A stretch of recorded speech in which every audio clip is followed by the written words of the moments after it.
தேனி மாவட்டத்தில் தக்காளி விலை கடும் வீழ்ச்சியடைந்துள்ளதால் அவற்றை பறிக்காமல் தோட்டத்திலேயே விவசாயிகள் விட்டுச் செல்லும் நிலை ஏற்பட்டுள்ளது. தேனி மாவட்டம் சின்னமனூர், மார்க்கையன்கோட்டை, வெள்ளையம்மாள்புரம், சீப்பாலக்கோட்டை, கடமலை குண்டு உள்ளிட்ட பகுதிகளில் 700 ஏக்கருக்கு மேற்பட்ட விவசாய நிலத்தில் தக்காளி பயிரிடப்பட்டு விவசாயம் நடந்து வருகிறது. இப்பகுதிகளில் அதிகப்படியாக நாட்டு தக்காளி மற்றும் ஒட்டு தக்காளி ரகங்கள் பயிர் செய்யப்படுகின்றன.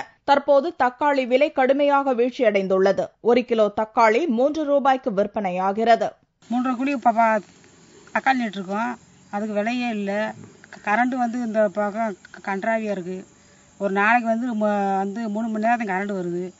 அது விலை நல்லா விளையுது, இந்த விலை கிடைக்க மாட்டுது. 40 வெட்டி 50 வெட்டி கொண்டு போனால் வீட்டுக்கு வந்தால் 300 ரூபா கொண்டு வராங்க ஆம்பளை ஆளுக்கு. அது ரொம்ப அவங்களுக்கு மன வருத்தமாக இருக்குது, எங்களுக்கு ரொம்ப கஷ்டமாக இருக்குது. 1 ஏக்கருக்கு 60,000 ரூபாய் முதல் 80,000 ரூபாய் வரை செலவு செய்து தக்காளி விவசாயம் செய்தவர்கள் பரிதாப நிலைக்கு தள்ளப்பட்டுள்ளனர். தக்காளி பறிக்க வரும் தொழிலாளர் ஒருவருக்கு 150 ரூபாய் கூலி கொடுக்க வேண்டியுள்ளது. அதன் பிறகு பறிக்கப்பட்ட தக்காளியை சந்தை கொண்டு செல்ல போக்குவரத்து செலவும் ஏற்படுகிறது. இதனால் கடும் நஷ்டம் ஏற்படும் என்ற அச்சத்தால் தக்காளியை பறிப்பதை தவிர்த்து அவற்றை தோட்டத்திலேயே விட்டுச் செல்லும் நிலை ஏற்பட்டுள்ளது.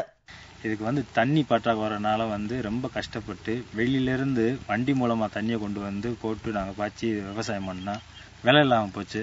விலை இப்போ 3 ரூபாய்க்கு எடுக்கிறாங்க எங்கள் தோட்டத்தில். ஆனால் நாங்கள் இதுக்கு சம்பள ஆள் கொடுக்கறதுக்கு, கூலி ஆள் கொடுக்கறதுக்கு எங்களால் பணம் பத்தலை.